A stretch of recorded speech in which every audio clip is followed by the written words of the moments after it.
ಎಲ್ರಿಗೂ ನಮಸ್ಕಾರ. ನಮ್ಮ ಯೂಟ್ಯೂಬ್ ಚಾನಲ್ಗೆ ಸ್ವಾಗತ. ನಮ್ಮ ಕರ್ನಾಟಕ ರಾಜ್ಯದಲ್ಲಿ ನಾಗದೋಷ ಅಥವಾ ಸರ್ಪದೋಷಗಳ ಪರಿಹಾರಕ್ಕಾಗಿಯೇ ಪ್ರಸಿದ್ಧವಾಗಿರುವ ದೇವಸ್ಥಾನ ಅಂದರೆ ಅದು ದಕ್ಷಿಣ ಕನ್ನಡ ಜಿಲ್ಲೆಯಲ್ಲಿರುವ ಕುಕ್ಕೆ ಸುಬ್ರಹ್ಮಣ್ಯ ದೇವಸ್ಥಾನ. ಅದಕ್ಕೆ ನಾವು ಆದಿ ಸುಬ್ರಹ್ಮಣ್ಯ ಅಂತಲೂ ಕರೆಯುತ್ತೇವೆ.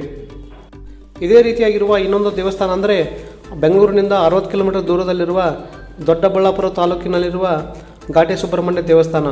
ಈ ದೇವಸ್ಥಾನಕ್ಕೆ ನಾವು ಮಧ್ಯ ಸುಬ್ರಹ್ಮಣ್ಯ ಅಂತಲೂ ಕರೆಯುತ್ತೇವೆ. ಅಂತ್ಯ ಸುಬ್ರಹ್ಮಣ್ಯ ದೇವಸ್ಥಾನ ಇರೋದು ತುಮಕೂರು ಜಿಲ್ಲೆಯ ಪಾವಗಡ ತಾಲೂಕಿನ ನಾಗಲಮಡಿಗೆಯಲ್ಲಿ. ನಾವು ಇವತ್ತು ಘಾಟಿ ಸುಬ್ರಹ್ಮಣ್ಯ ದೇವಸ್ಥಾನದ ಬಗ್ಗೆ ತಿಳಿದುಕೊಳ್ಳೋಣ. ಇದಕ್ಕೆ ಸುಮಾರು 600 ವರ್ಷಗಳ ಇತಿಹಾಸವಿದೆ. ಈ ದೇವಸ್ಥಾನದ ವಿಶೇಷವೇನೆಂದರೆ ಸುಬ್ರಹ್ಮಣ್ಯ ಸ್ವಾಮಿ 7 ಅಡಿ ಸ್ವರ್ಪರೂಪಿಯಾಗಿ, ಹಾಗೆಯೇ ವಿಷ್ಣು ದೇವರು ಲಕ್ಷ್ಮೀ ನರಸಿಂಹಸ್ವಾಮಿ ರೂಪದಲ್ಲಿ ಒಂದೇ ವಿಗ್ರಹದಲ್ಲಿ ಕಾಣಿಸಿಕೊಳ್ಳುತ್ತಾರೆ. ಪೂರ್ವ ಅಭಿಮುಖವಾಗಿ ಸುಬ್ರಹ್ಮಣ್ಯ ಸ್ವಾಮಿ ಇದ್ದರೆ, ಪಶ್ಚಿಮ ಅಭಿಮುಖವಾಗಿ ಲಕ್ಷ್ಮೀ ನರಸಿಂಹಸ್ವಾಮಿ ಇದ್ದಾರೆ. ಅದಕ್ಕೋಸ್ಕರ ದೇವಸ್ಥಾನದ ಗರ್ಭಗುಡಿಯಲ್ಲಿ ವಿಗ್ರಹದ ಹಿಂದೆ ಕನ್ನಡಿಯನ್ನು ಇರಿಸಲಾಗಿದೆ. ಈ ಕನ್ನಡಿಯಲ್ಲಿ ನಾವು ಲಕ್ಷ್ಮೀ ನರಸಿಂಹಸ್ವಾಮಿಯ ದರ್ಶನವನ್ನು ಪಡೆಯಬಹುದು. ಈ ದೇವಸ್ಥಾನವನ್ನು ಬಳ್ಳಾರಿಯ ಸಂಡೂರು ಮಹಾರಾಜರು ಕಟ್ಟಿಸಿದ್ದಾರೆ.